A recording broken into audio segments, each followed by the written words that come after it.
Et puis, le plus de l'info se penche aujourd'hui et ce matin sur Jean-Jacques Urvoas, le ministre de la Justice, qui est en visite au Fénois jusqu'à lundi. Alors, avant de parler de lui, Abi, Mathéo et Lolo, une question.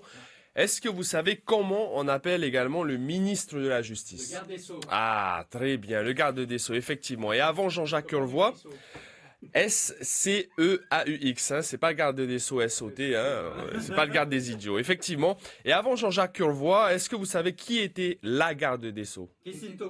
Christiane Taubira, très bien.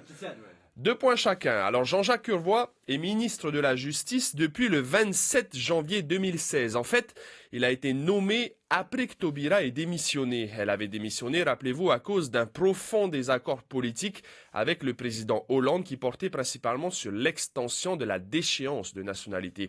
C'était un sujet sur lequel elle était opposée. Hollande avait maintenu son inscription dans la Constitution.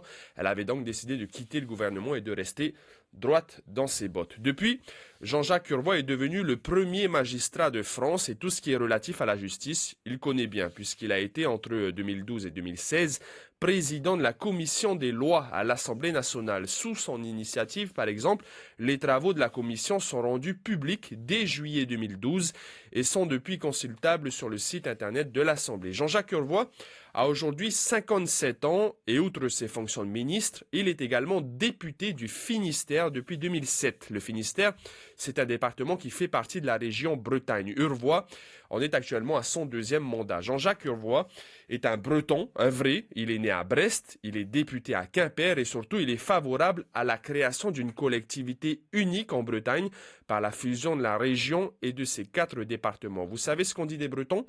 Ils sont d'abord bretons avant d'être français. C'est un peu comme les Polynésiens, ils ont une identité culturelle forte. Ce n'est pas la première fois, en tout cas que l'actuel garde des Sceaux vient en Polynésie. Il était déjà venu en février 2015, il était alors président de la commission des lois. Il était venu en mission pour vérifier l'application de la loi organique de 2004, le fameux statut d'autonomie, et on avait profité pour exprimer son opposition à la création d'un statut de pays associé pour la Polynésie. Pour finir, au niveau de l'élection présidentielle, parce qu'on est en plein dedans, Jean-Jacques Urvoas avait soutenu Manuel Valls lors de la primaire du Parti socialiste. Aujourd'hui, il a apporté son soutien au candidat officiel du Parti socialiste, Benoît Hamon, mais selon ses propres déclarations, plus par fidélité pour son parti que pour les idées du candidat Hamon. Le ministre de la Justice a avoué ne pas toujours se retrouver dans les propositions de Benoît Hamon. Qu'importe, il faudra avant tout fédérer, c'est le mot d'ordre dans les rangs du Parti socialiste. Vous connaissez désormais un peu plus Jean-Jacques Urvoas. C'était le plus de l'info qui précise tout de même que le garde des Sceaux est au Fénois jusqu'à lundi et qu'il va inaugurer notamment la toute nouvelle prison de Papeete avant de repartir pour la métropole. Alors, il est breton. Il est breton. Donc il va falloir lui poser la question à qui appartient le Mont-Saint-Michel, aux Bretons ou aux Normands. Merci beaucoup. Merci beaucoup. Il va nous envoyer peut-être des galettes bretonnes. Ce sera notre invité café mardi.